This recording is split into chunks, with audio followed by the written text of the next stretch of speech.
You know that new sound you've been looking for? Well, listen to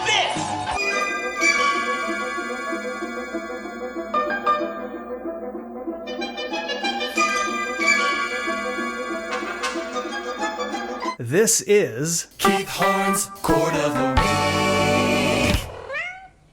Not only is Back to the Future one of the greatest films ever made, but it's one of my desert island film scores, along with Jurassic Park and The Italian Job. It's the scene toward the end of the movie when Marty McFly plays Johnny B. Goode at the Enchantment Under the Sea dance that made me want to be a musician. The score by Back to the Future by Alan Silvestri is so iconic, but also surprisingly simple. Listen to this section from the cue, Einstein Disintegrates. Jesus Christ. Jesus Christ, Doc, you disintegrated Einstein. Calm down, Marty. I didn't disintegrate anything. The molecular structure of both Einstein and the core are complete. And here are the chords: G major, D flat major, E major, and B flat major. Silvestri pairs them up like this. G and D flat are a tritone apart. And E and B flat are also a tritone apart.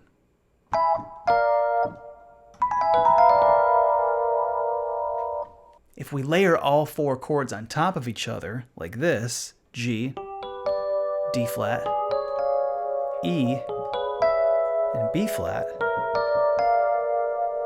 we get the half-whole diminished scale.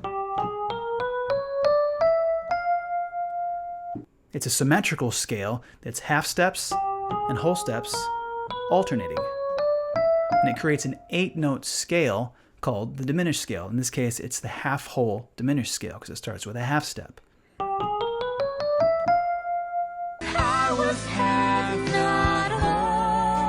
And contained within that scale are these four triads: G, D flat, E, and B flat major. Also, G minor, D flat minor, E minor, and B flat minor. So all four of those triads, actually all 8 of those triads, are contained within this scale. So there's an endless amount of things you can do with this scale. And almost the entirety of the Back to the Future score is based on this scale. If you want to dive deeply into this, Omni Music Publishing has a great video on this, and Tim Rodier from Omni has released the entire score for purchase. I'll put some links for that in the description. Here's another spot in the film where these chords are used, where Marty doesn't know yet that he's gone back to 1955, and he comes across what will be his neighborhood 30 years later.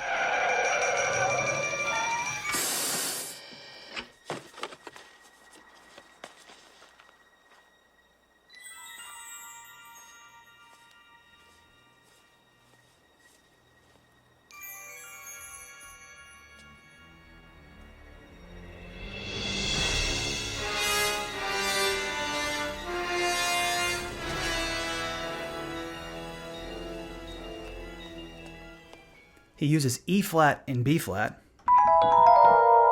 way up here, followed by G and D flat.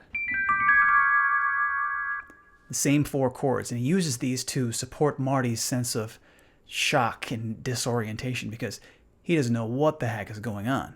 And then on the reveal of the new construction of his neighborhood, Silvestri has these low voicings of the same 4 chords in reverse order.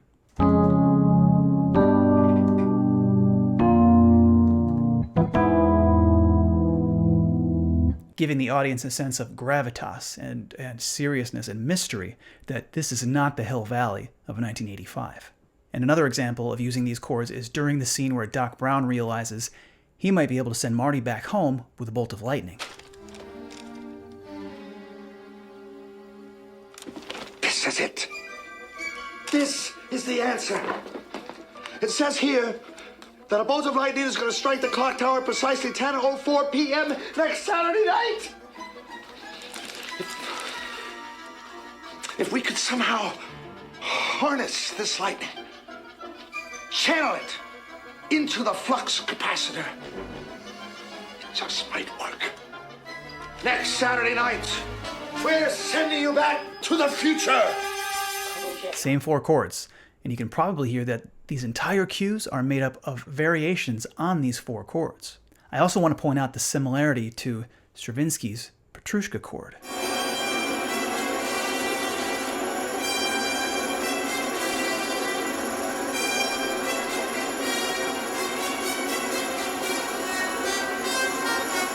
Here he has F sharp major and C major on top of each other. I suppose if he wrote Back to the Future, it might have sounded something like this.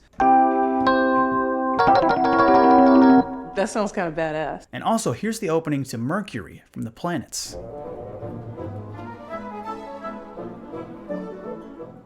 Here, Gustav Holst is alternating between B flat major and E major.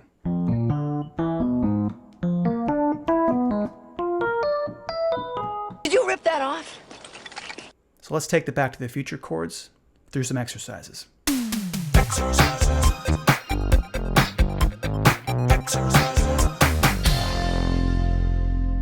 The first exercise is to take all 4 chords and think of them as one unit. So G, D flat, E, B flat as one unit with voice leading. And we'll take that whole thing up a fourth from C. So that's going to be C, F sharp, A, E flat.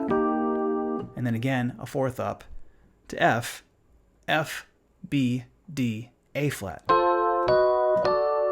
So that'll go like this from G.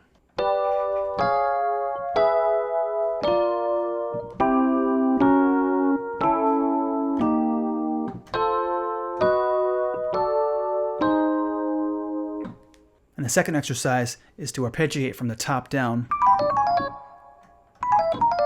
Go through all 4 chords as one unit. And again, we'll play them through the authentic cycle, and it'll be the same 3 sets. So from G,